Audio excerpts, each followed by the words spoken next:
Hello दोस्तों, कैसे हैं आप सभी लोग। तो क्लास को हम शुरू करते हैं। और जिन बच्चों ने अभी भी पीछे की क्लास नहीं देखी है वो लोग आप जाकर देख लीजिए। उसके प्ले लिस्ट तैयार कर दी गई है। पीडीएफ के लिए आप लोग टेलीग्राम चैनल ज्वाइन कर सकते हैं। बाकी ये क्लास आपकी यूपी टेट के लिए चल रही है, जुलाई में जो एग्ज़ाम हो रहा है आपका उसके लिए, ठीक है। तो आप लोग एक बार कमेंट में ये बता दीजिए कि आपको थ्योरी चाहिए है या डायरेक्ट ही हम प्रैक्टिस शुरू कर दें। ठीक है। फिलहाल मानव विकास के विभिन्न पक्ष के बारे में आज पढ़ना था। कल हमने विकास को प्रभावित करने वाले कारक पढ़ लिए थे। तो आज हम पढ़ेंगे डोमेन्स ऑफ ह्यूमन डेवलपमेंट। इसमें सबसे पहला आपका आता है शारीरिक विकास, यानी कि फिजिकल डेवलपमेंट किसे कहते हैं। ठीक है। तो फिजिकल डेवलपमेंट में क्या क्या चीज़ें आ जाती हैं।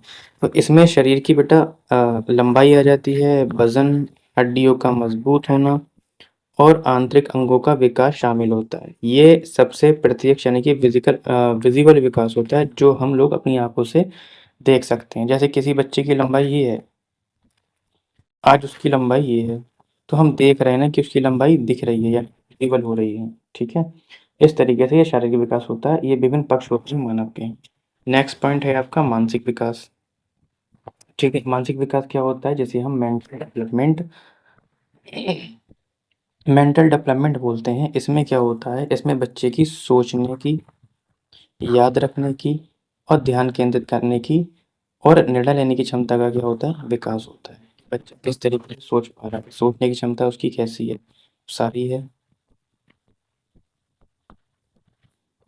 या अभिसारी है, या अभिसारी है। सारी का सोच का मतलब ये होता है कि हम एक ही पहलू से, एक ही बिंदु से कई जगह सोच सकते हैं, है ना। और अभिसारी का मतलब होता है कि हम केवल एक ही तरीके से सोच सकते हैं। तो इस चीज़ों का क्या होता है, विकास होता है। याद रखने की क्षमता का विकास होता है, ध्यान केंद्रित करने और निर्णय लेने की क्षमता का विकास होता है। ठीक है। दूसरा पॉइंट है, सॉरी तीसरा आपका पॉइंट ये है कि सामाजिक विकास, जिसे सोशल डेवलपमेंट बोलते हैं। इसका अर्थ होता है कि बच्चा जब समाज में रहता है या रहने लगता है, तो जब बच्चा समाज में कैसे रहना सीखता है, ये सीखता है। यानी कि वे जब बाहर निकलना शुरू करता है, अपने आस पड़ोस में दोस्तों के साथ या दोस्ती बनाना शुरू करता है, तब ये सब चीज़ें डेवलप, वे दूसरों के साथ कैसे व्यवहार करता है, नियमों का पालन कैसे करता है और दोस्त कैसे बनाता है, ये सब वो चीज़ें कहाँ सीखता है, सामाजिक विकास में, सोशल सोशल डेवलपमेंट में वो सीखता है। ठीक है। नेक्स्ट पॉइंट है आपका, चौथा है ना, तीसरा हो गया, चौथा पॉइंट। चौथा पॉइंट है आपका संवेगात्मक विकास, जैसे हम इमोशनल डेवलपमेंट बोलते हैं। इंपॉर्टेंट है, यहाँ से क्वेश्चन आते हैं आपके। इसमें बच्चा अपनी भावनाओं जैसे गुस्सा, डर, खुशी और दुख पर क्या कर लेता है, नियंत्रण पाना और उन्हें सही तरीके से व्यक्त करना सीख लेता है। स्टार्टिंग में ऐसा वो नहीं कर पाता है ना। ज़रा ज़रा सी बात पे रोना, गुस्सा करना, ठीक है, इस तरीके से ये चीज़ें उसके अंदर स्टार्टिंग में होती हैं। लेकिन जैसे जैसे उसकी उम्र बढ़ती जाती है, उसके अंदर ये विकास डेवलप होता रहता है। ठीक है। उसके बाद वो हर चीज़ पे क्या करना, काबू करना, नियंत्रण करना पा लेता है। जैसे गुस्सा, डर, खुशी, दुःख।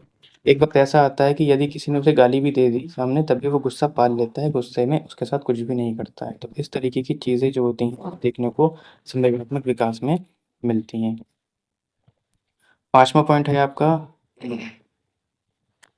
क्रियात्मक विकास, जिसे हम मोटर डेवलपमेंट बोलते हैं। क्या बोलते हैं? मोटर डेवलपमेंट बोलते हैं। इसमें क्या होता है, अब एक क्वेश्चन ऐसे बनता है कि क्रियात्मक विकास किसे कहते हैं? तो जितनी भी गत्यात्मक विकास, वो सारे के सारे क्रियात्मक विकास के अंतर्गत आते हैं। यानी कि इसे हम गत्यात्मक विकास भी कहते हैं। इसका सीधा सीधा संबंध किससे होता है? मांसपेशियों के नियंत्रण से होता है, ये याद रखना। अब मांसपेशियों के नियंत्रण में क्या क्या आ जाता है, जैसे कि चलना। जैसे स्टार्टिंग में बच्चा खड़ा तो हो जाता है, लेकिन लड़खड़ाने लगता है, उसके अंदर नियंत्रण नहीं होता है मांसपेशियों का।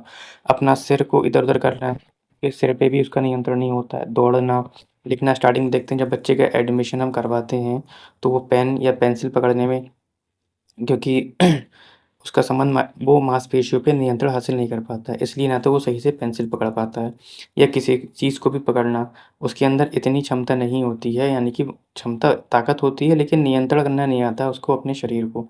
तो वो सारी की सारी चीज़ें यानी कि गिलास को पकड़ना, कप को पकड़ना, क्योंकि मांसपेशियों का नियंत्रण नहीं होता है। लेकिन एक वक़्त ऐसे आता है जब जब बच्चा आगे बढ़ता जाता है, मैच्योर होता जाता है, तब उसके अंदर ये क्रियात्मक विकास क्या हो जाता है, डेवलप्ड हो जाता है। ठीक है? आगे चलते हैं नेक्स्ट पॉइंट की ओर, पॉइंट नंबर 6 है। बाकी आप लोग क्लास को शेयर कर दीजिए और आप लोग मुझे कमेंट में ये ज़रूर बता दीजिए कि आपको प्रैक्टिस चाहिए है या थ्योरी चाहिए, ठीक है? छठा पॉइंट है आपका नैतिक विकास, ये इम्पोर्टेंट है। मोरल डेवलपमेंट बोलते हैं, नैतिक विकास को कोलवर्क ने भी दिया है आपका, तो इसका अर्थ होता है, सीधा-सीधा अर्थ समझते हैं, सही और गलत में अंतर समझने की क्षमता। सही और गलत में अंतर समझने की क्षमता से है, यानी कि बच्चा समाज के नैतिक मूल्यों यानी ईमानदारी और अच्छे आचरण को अपनाता है। वो अब जब वो इतना डेवलप हो जाता है, स्टार्टिंग में आपने देखा होगा बच्चों को कोई टॉफ़ी घर पे पड़ी हुई रखी हुई है या कुछ केक वगैरह रखा है तो वो खा लेता है और क्या कहता है कि नहीं मैंने नहीं खाया। यानी कि उसके अंतर्गत उसके अंदर नैतिक विकास, मोरल डेवलपमेंट नहीं होता है ना? या कि वो पैसे वगैरह रखे होते हैं, उठा के चीज़ खा ली उसने। इस तरीके से बहुत सी चीज़ें अपने घर में ही हमें आप लोगों को देखने को मिलती हैं जो बच्चों के साथ गुज़रती हैं। लेकिन उसके अंदर नैतिक विकास उस टाइम पे नहीं होता है ना? तो जैसे-जैसे वो बढ़ता रहता है, जैसे कोलवर की हम अवस्थाएँ पढ़ते हैं, अगर आपने कोलवर को पढ़ा होगा, तो आपको ये समझ में आ जाएगा कौन? तो कोलवर ने 3 अवस्थाएँ दी थी, जो आपको अच्छे से पता है, तो अभी हम उस पे डिस्कस नहीं करेंगे। तो नैतिक विकास कोलवर ने दिया है, तो बच्चा क्या होता है, सही-गलत में पहचान नहीं कर पाता है। सिर्फ़ वो अपने ही बारे में सोचता है। तो ईमानदारी उस टाइम नहीं होती है, अच्छे आचरण नहीं होते, चोरी भी कर लेता है, लेकिन उसे चोरी नहीं कहेंगे। उसे कुछ भी पता नहीं होता है। तो इसका मतलब ये है, उसके अंदर डेवलपमेंट नहीं होता है नैतिक विकास का। लेकिन जैसे-जैसे वो मैच्योर होता रहता है, उसके अंदर ईमानदारी आ जाती है। अब वो ईमानदारी दिखाने लगता है। जैसे बचपन में देखा होगा, हम दुकान पर गए और दुकान वाले ने हमें बढ़ती पैसे दे दिए। हमने देख भी लिए और हम चुपके से आ गए और हमने वो पैसे अपने पास रख लिए। तो इस तरीके से भी चीज़ें गुज़रती हैं लाइफ़ में, जब हम छोटे होते हैं।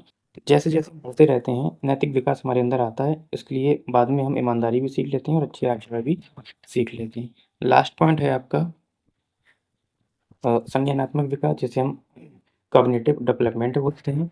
ये क्या होता है? ये मानसिक विकास का ही एक गहरा रूप होता है। किसका? कॉग्निटिव संज्ञानात्मक विकास। मानसिक विकास का ही क्या होता है? एक रूप होता है। इसमें समस्या को सुलझाना यानी कि प्रॉब्लम सॉल्विंग, कल्पना करना, तर्क करना यानी कि रीज़निंग और भाषा विकास शामिल होता है।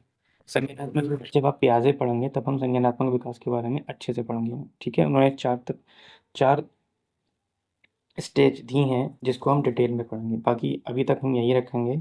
इसके बाद जो हमारा कल टॉपिक होगा, वो हमारा विकास की अवस्थाएँ से होगा। आप लोग क्या करेंगे, मुझे सबसे पहले कमेंट में ये बताएँगे कि इस थ्योरी क्लास को आगे कंटिन्यू रखना है या आप लोगों को क्या चाहिए, प्रैक्टिस चाहिए। ठीक है? पहले तो आप मुझे ये बताइए। बाकी आज हम यहीं रखते हैं। Thank you.